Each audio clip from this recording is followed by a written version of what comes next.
Claramente estamos en el final de una transición que pinta ser bastante complicada y lamentablemente eso no es gratuito para el ciudadano argentino, sino que tiene costos y generalmente quienes los pagan son quienes menos tienen, lamentablemente.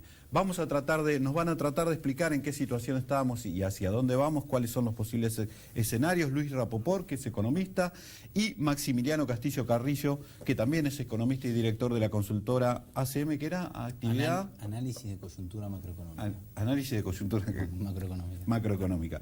¿Ustedes dos van a tener la responsabilidad de tratar de explicarle al televidente hacia dónde vamos? Esa es la propuesta para hoy.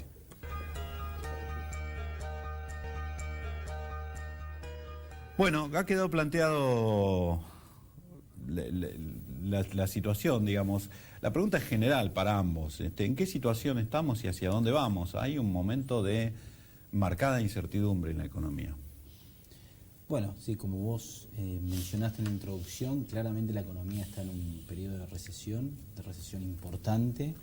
No colapso, como en el año 2001, por el momento, pero sí en una recesión muy significativa, con una inflación creciente, y incluso si uno no considera las estimaciones privadas, digamos, tomando los indicadores oficiales que generan las oficinas de estadística de la Ciudad de Buenos Aires y de otras provincias, hoy la inflación, a pesar de la recesión, está en un nivel del 40% interanual, o sea, no está ni en 20 y pico, ni en 30 y pico, está en 40 o sea, dicho esto por organismos oficiales, digamos.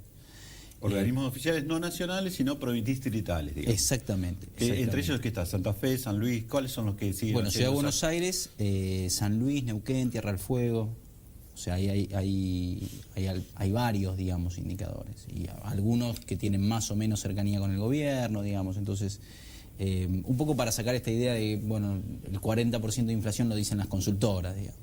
Sí, lo dicen los opositores. Claro, que es lo que plantea el gobierno. Claro, los dice otras estadísticas oficiales que son tan oficiales como las del INDEC.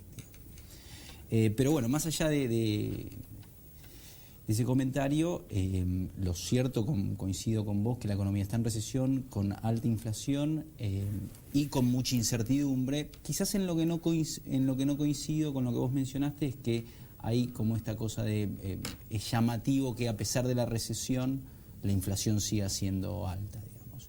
Y yo creo que no es así, no es llamativo, como no fue llamativo en el año 2002, digamos. En el año 2002 la economía cayó 11% y tuvimos una inflación del 40%. Sí, pero en 2009, por ejemplo, para explicarte, fundamentar lo de llamativo. Sí. Digo, lo llamativo porque va contra los libros. Dicen que si hay un ajuste, la recesión, hay un componente que tiene que ver con un ajuste importante de la demanda que se está notando cuando el CAME o la Federación Empresaria Bonaerense están reportando caídas interanuales de 8 o 9% en las ventas, por ejemplo. Sí, las ventas de auto, por ejemplo, 30%. No, bueno, sin hablar, estamos hablando de las ventas más, inclusive los datos de FEBA los miraba ayer, en agosto la caída de alimentos supera el 10%. Claro. Entonces, son números muy sensibles. Claro. Entonces, la experiencia indica que cuando generalmente la demanda se retrae, tiende a haber una disminución de la inflación. Y en 2009, además, tuvimos la experiencia de que eso pasó. La economía estuvo en recesión, que finalmente el gobierno no lo reconocía, porque dijo que había crecido 0 no sé cuánto, o 1%, pero eso ayudó a que la inflación, que venía mucho más acelerada desde 2008, haya tenido se moderara. Totalmente de acuerdo. En el año 2009 los fundamentos de la macroeconomía argentina eran muy distintos. ¿Qué son los fundamentos? Por ejemplo, el superávit fiscal. O sea, en el año 2009 y 2008 no teníamos el déficit que tenemos ahora y no lo financiábamos con emisión monetaria, digamos. Eso es lo que pasó, fue lo que pasó en los 80. En los 80, la famosa década perdida, y teníamos eventos de hiperinflación. ¿Y por qué? Porque el déficit se financiaba con emisión monetaria, que es lo que está pasando ahora. Déjame que le pregunte a Luis cuál es la misma pregunta básica y después sí voy a entrar en Yo siempre tengo que estar a un punto en desacuerdo. No creo que haya incertidumbre. ¿No crees que haya? No, creo que sabemos dónde estamos parados y sabemos dónde vamos. O sea que hay certezas.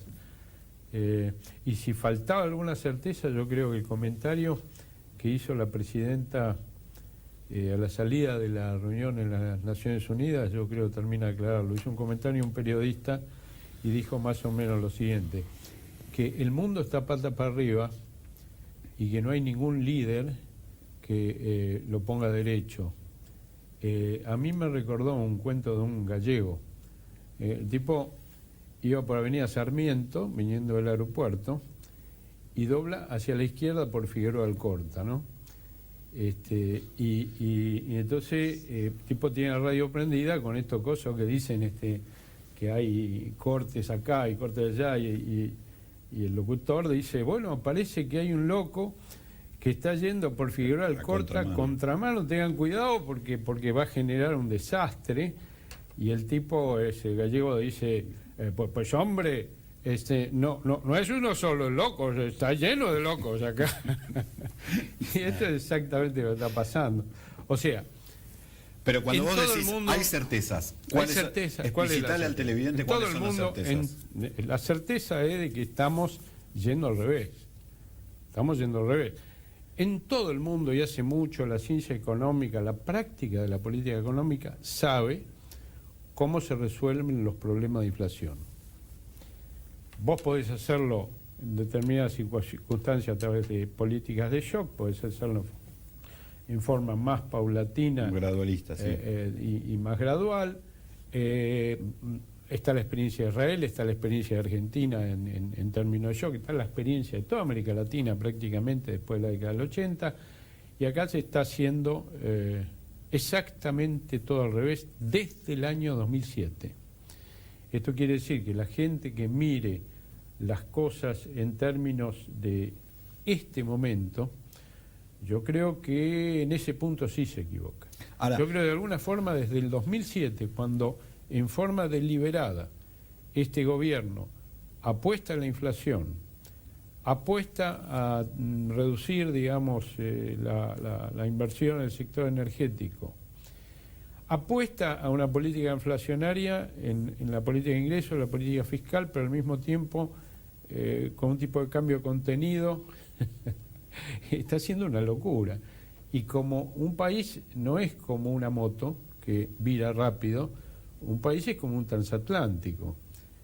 Tarda, las decisiones que se toman después se pagan más tarde. Pero, a ver, déjame ponerme en abogado del diablo, porque coincido con lo que decís, pero sin embargo cuando se lo planteas a la gente, me parece, muchos dirán, bueno, el apocalipsis nos lo vienen planteando hace muchos años, y sin embargo desde 2007 en adelante igual tuvimos años de crecimiento muy importantes, y si le hablas al asalariado te va a decir, y yo podía viajar y me podía ir afuera, es decir, hubo una ilusión de riqueza, otra vez esta cosa del dame dos y bueno, sin embargo, acá vivimos, ahora, ¿qué pasa? ¿Ahora hay que pagar los platos rotos? Entonces, ¿se acabó la fiesta? Acá vivimos dos momentos de ficción que yo creo que se repitieron, muy graciosos. A la Argentina le gustan estas cosas.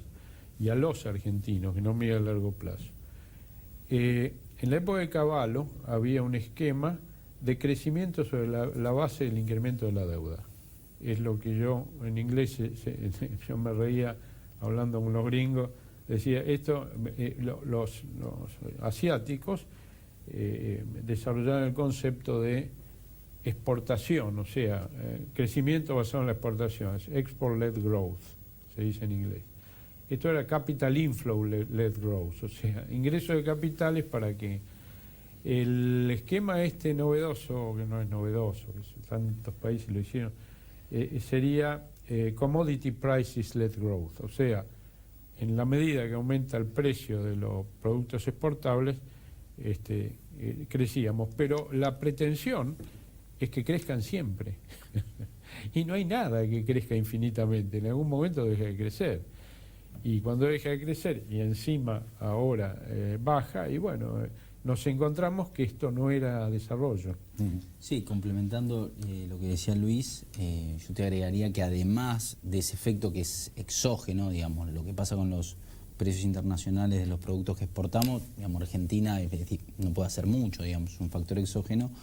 Yo creo que el principal problema, dado un contexto internacional quizás un poco más adverso en los últimos años, fue las políticas que se implementaron. O sea, Argentina está embarcada en una, digamos, desequilibrio fiscal, fiesta fiscal, o llamémosla como quieran, desde el año 2006-2007. ¿Y qué significa esto? Que el gasto público ha venido creciendo a un ritmo más alto que la recaudación tributaria, que son los ingresos genuinos del Tesoro, digamos. Y todos sabemos que un año uno puede financiar un mayor gasto que ingresos. 1 año, 2 años, 3 años, pero no lo puede hacer indefinidamente. Y eso es lo que Argentina ha querido hacer. Entonces, cuando está esta acusación, por llamarlo de alguna manera, de que vienen anticipando crisis, no, lo que uno viene anticipando es, estamos embarcados en una política que es... Que si seguís con el auto en este camino y no doblás o no aminorás, claro, en algún momento vas a chocar. Es insostenible. O sea, no se puede llevar adelante. Y te digo un pequeño comentario más. Es mentira que la economía no tuvo efectos. O sea, el segundo mandato de la presidenta, 2011-2014, el crecimiento promedio es 0. Crecimiento promedio es 0, con inflación creciente. Y probablemente termine, porque mi impresión es que el año que viene la economía se va a volver a contraer, termine con una caída del PBI en su segundo mandato. Es más, es con inflación creciente, con desempleo estable o creciente, con pobreza estable o creciente. Entonces, sí, no tuvimos una crisis como la de 2001, pero... del shock de recursos que ha tenido la economía, que en términos históricos es más importante que el que tuvo Perón en su primer gobierno, ¿no es cierto? Seguro. Tengo que ir a un corte, porque te quería pretender a eso de cuando volvemos en todo caso. Y me quedé pensando, vos dijiste, Luis, me preocupó lo que dijo la presidenta a la salida de su discurso en las Naciones Unidas. A mí me preocupó más otra cosa esta semana. La declaración de Roberto Feletti, ex titular del Banco Ciudad, ex miembro de la Alianza, ex segundo de Vudú en el Ministerio de Economía, que dijo que las reservas nos van a alcanzar hasta diciembre de 2015. O sea que nos desayunamos que estos patriotas no les importa al país, les importa llegar hasta el final de su mandato y el resto no, porque eso es lo que ha dicho este señor. A quien vamos a convocar para que explique cuál es la idea sobre la que trabaja. Dicho sea de paso, porque además lo conozco y he tenido muchas conversaciones con él en los últimos años y es notable cómo ha cambiado. En el próximo bloque vas a explicar lo que querías explicar respecto de si los volúmenes de ingresos que hubo en la Argentina en los últimos años han sido importantes, porque veníamos acostumbrados a esta teoría de intercambio, de los términos de intercambio desfavorable, y se dio vuelta en los últimos años, y se dio vuelta de manera asombrosa. Pero además vamos a repasar cuáles son los escenarios respecto de, porque si no queda planteada la idea, vos decís esto no es 2001, dijiste, pero existe la posibilidad de que, claro, lo acotaste con por ahora, existe la posibilidad de que repitamos una crisis de este tipo, porque creo que más allá de todo, yo noto que en eso la dirigencia está jugando hoy otro rol, tratando de que el barco llegue a puerto y que las cosas cambien, pero no sé si es una impresión personal o ustedes piensan lo mismo. Después de la pausa venimos.